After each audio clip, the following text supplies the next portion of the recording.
Bienvenue dans ma cuisine tout crotté.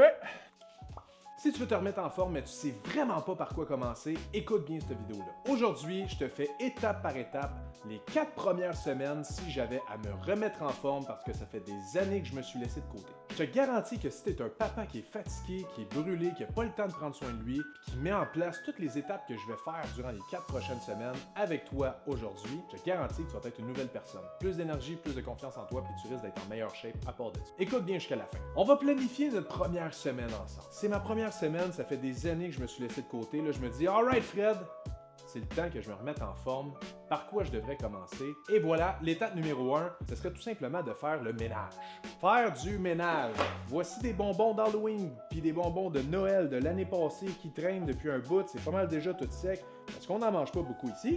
Mais ça s'en va au vidange. La première étape que je ferais, ce serait de vider mes armoires de toutes les cochonneries, mon frigo avec les boissons qui sont hyper trop caloriques, j'enlève tout ça de mon alimentation, j'enlève ça de ma routine, j'enlève ça de mon... J'enlève ça de chez nous, ça s'en va, ciao bye! Comme ça, je m'assure que quand j'ai une petite fringale, j'ai un petit peu faim, je suis ennuyé, au moins je suis pas porté à manger de la merde. L'autre chose que je ferais la première semaine, ce serait d'introduire des petites habitudes qui sont simples, sans trop restriction. Qu'est-ce que je veux dire par là, c'est que ça fait des années, des mois que je me laisse aller. C'est pas vrai que je vais me dire que je vais m'entraîner 4 fois cette semaine. C'est impossible, je le ferai pas. Je me dis, je vais commencer avec des petites marches. Au lieu de scroller sur Instagram le soir ou durant l'heure de mon midi, écouter Netflix, des affaires de même, je vais mettre mes running shoes, ma tuque, des écouteurs, je vais partir écouter un podcast. Je me donne pas de temps.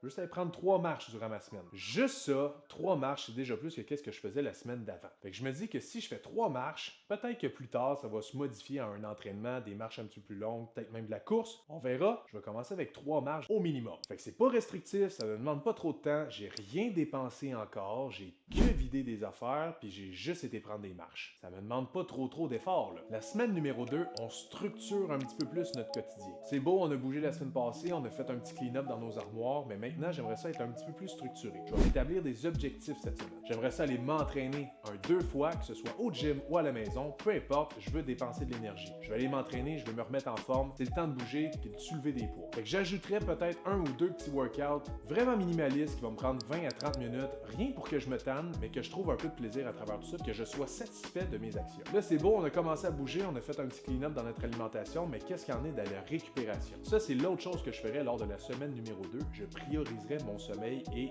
ma récupération. Donc, si tu n'as pas écouté mes anciennes vidéos, t'es en retard, je t'invite à aller regarder mes anciennes vidéos pour comprendre un petit peu plus comment optimiser ton sommeil, mais grosso modo, je commencerai avec l'étape super simple qui est d'éliminer les écrans, genre mon téléphone, genre Netflix, au moins 30 minutes avant d'aller me coucher. Ça me permettrait d'apprendre un petit peu plus, peut-être en lisant, je parlerai à ma blonde, je ferais peut-être juste relaxer, je fais complètement autre chose que pas rapport avec les foutus réseaux sociaux puis juste scroller pour rien. On est déjà rendu à la semaine 3. Les 2 premières semaines n'ont pas vraiment été compliquées. Ça m'a pas demandé énormément d'efforts, c'est que des petites actions, mais là, la semaine numéro 3, j'aimerais ça peut-être rajouter un petit step. Qu'est-ce que je peux faire? J'ai rajouté 2 workouts la semaine passée. Pendant mes 2 workouts, j'aurais peut-être aimé pousser un petit peu plus. Donc, qu'est-ce que je vais faire? C'est que je vais aller m'entraîner, mais je vais m'entraîner pour de vrai. Je vais faire les choses intelligemment, puis je vais monter un peu l'intensité. Si je vais aller au gym, je veux pousser comme du monde, puis je veux avoir des résultats en lien avec tout ça. Je veux pas juste bouger pour bouger. Tant qu'à faire, je vais juste aller prendre des marches ou aller courir, peu importe. Et là, je suis au gym, je vais pousser pour de vrai, je vais pousser lourd, ça va me faire du bien. Fait que cherche une progression aussi au niveau de ton entraînement. Ça serait peut-être un step à faire durant la semaine numéro 3. Au niveau de ta nutrition, c'est beau te cleaner tes armoires, tu fais peut-être de meilleurs choix alimentaires, mais maintenant, on peut prévoir le futur. Il n'y a rien de pire que de pas savoir quoi manger. T'arrives un jeudi soir, les enfants viennent de la garderie ou de l'école, t'es comme bon, il n'y a plus rien à souper. Mais là, sauve-toi le cul en faisant déjà peut-être des repas d'avance ou en sachant très bien ce que tu vas manger d'avance. Fais-toi un horaire, fais-toi un calendrier, inscris sur un tableau ce que tu dois manger. Comme ça, tu vas savoir quand tu vas aller à l'épicerie, c'est quoi tu dois acheter, c'est quoi le menu de la semaine. Comme ça, tu ne seras pas pris en plein milieu de la semaine à aller devoir soit chercher du fast-food, aller chercher de la restauration rapide, du poulet ou d'aller chercher quelque chose de vraiment facile au IGA juste pour te sauver les fesses. Puis peut-être même faire ta meal prep. Si tu es capable d'avoir déjà ton dîner, peut-être même ton déjeuner, comme ça le matin, tu es moins pressé à faire tes affaires, puis le soir, tu fais ton petit souper tranquille avec la famille comme habituellement, mais au moins,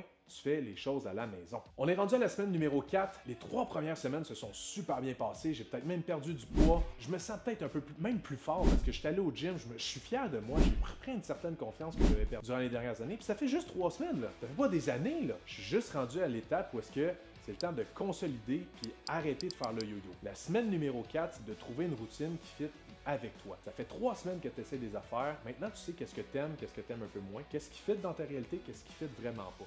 Si pour toi t'entraîner, t'aimes pas ça, trouve autre chose. Si pour toi d'avoir une structure alimentaire avec qu'est-ce que tu dois manger, t'aimes pas ça, trouve autre chose. Il y a plein de solutions, il y a plein d'outils. Il faut juste que tu trouves la bonne qui est pour toi. Mais sachant très bien que tu as fait le clean-up de tes armoires, sachant très bien que tu as recommencé à bouger, je suis pas sûr que tu vas retrouver le beat, que tu vas retrouver le fun, puis c'est ça qu'il faut que tu gardes. Parce que même si ça fait 3 semaines déjà, la 4e semaine est hyper importante si tu veux que ce soit ancré dans tes habitudes. Tu veux pas qu'après le 4 semaines, tu retournes dans tes vieilles bottines puis que tu aies perdu tout ce que tu as gagné ou que tu retrouves le poids que tu as tout perdu. Pas ça le but. Le but, c'est que tu sois capable de garder ça pendant 6 mois, 1 an, 10 ans, 15 ans, puis que ce soit le fun, puis que tu apprécies le processus. Donc, trouve un plan qui fit pour toi, trouve une structure et une routine qui fit dans ta réalité. Ça va vraiment te faire du bien. La semaine numéro 4 aussi, c'est la semaine qu'il faut s'écouter. C'est con, mais écouter son corps. Ça fait 3 semaines que tu te donnes, pas nécessairement all-in, mais que tu changes les habitudes. Ça se peut que la 4e semaine, ça ait un petit impact. Positif ou négatif. Peut-être que tu t'es peut-être donné un peu trop la semaine d'avant, tu as mal gagé ta nutrition, tu as peut-être moins mangé, tu aurais peut-être mangé un petit peu plus. Là, c'est le temps de t'écouter. Soit manger plus, soit manger moins, soit dormir davantage, trouver des moments pour prendre plus de temps pour toi.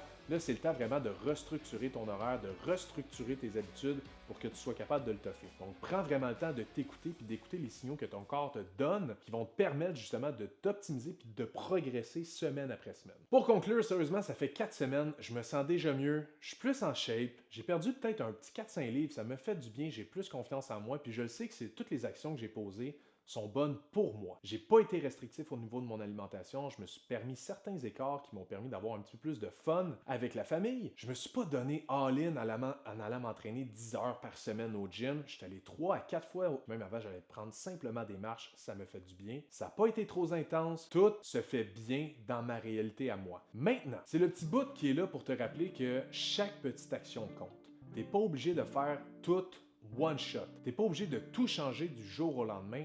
Tu peux prendre chaque petite semaine, chaque jour pour t'aider à progresser. Trouve une action que tu peux faire peut-être de plus ou mieux à chaque jour, à chaque semaine pour te permettre de progresser sans trouver ça redondant ou plate. Puis je te garantis que si tu suis ces étapes-là, étape par étape, si tu suis la structure que tu t'es donnée et tu te respectes à travers tout ça, tu vas vraiment te sentir mieux, tu vas être en meilleure shape, tes enfants vont te remercier dans 20 ans quand tu vas pouvoir jouer au soccer avec eux autres, ça va être incroyable. Le but, je le répète tout le temps, mais c'est pas de monter sur un show de bodybuilding, d'être sec à l'année longue, le but c'est juste d'être en santé puis de vivre longtemps.